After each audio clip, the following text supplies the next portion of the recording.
بنگلہ دیش ویمنز نے پاکستان ویمنز کو پہلے T20 انٹرنیشنل میں 5 وکٹوں سے ہرا کر 3 میچوں کی سیریز میں 1-0 کی برتری حاصل کر لی۔ کپتان کی تبدیلی بھی ٹیم کی کارکردگی پر مثبت اثر نہ ڈال سکی اور ورلڈ کپ میں قومی ٹیم کی طرح خواتین ٹیم کی کپتان ندا ڈار کی قیادت پر بھی سوالات کھڑے ہونے لگے۔ چٹوگرام کے ظہور احمد چودھری اسٹیڈیم میں کھیلے گئے میچ میں بنگلہ دیش ویمنز نے ٹاس جیت کر پاکستان ویمنز کو بیٹنگ دی، جو 19.4 اوورز میں 82 رنز بنا کر ڈھیر ہو گئی۔ جواب میں بنگلہ دیش ویمنز نے 19.3 اوورز میں 5 وکٹوں کے نقصان پر مطلوبہ سکور پورا کر لیا۔ پاکستان کی اننگز میں بسمہ معروف نے 29 گیندوں پر 20 رنز بنائے۔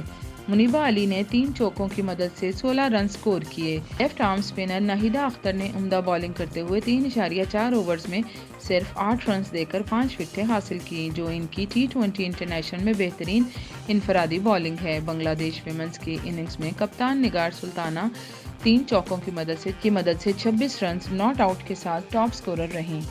مرشدہ خاتون نے 2 چوکوں کی مدد سے 23 رنز بنائے۔ پاکستان ویمنز کی طرف سے ڈیانا بیگ، ہانی اور نشرہ سندھو نے 1-1 وکٹ حاصل کی۔ دونوں ٹیموں کے درمیان اگلے 2 T20 انٹرنیشنل بھی اسی اسٹیڈیم میں 27 اور 29 اکتوبر کو ہوں گے، جس کے بعد 4، 7 اور 10 نومبر کو 3 ون ڈے انٹرنیشنل ڈھاکہ میں نیشنل اسٹیڈیم میں کھیلے جائیں گے، جو آئی سی سی چیمپئن شپ کا حصہ ہوں گے۔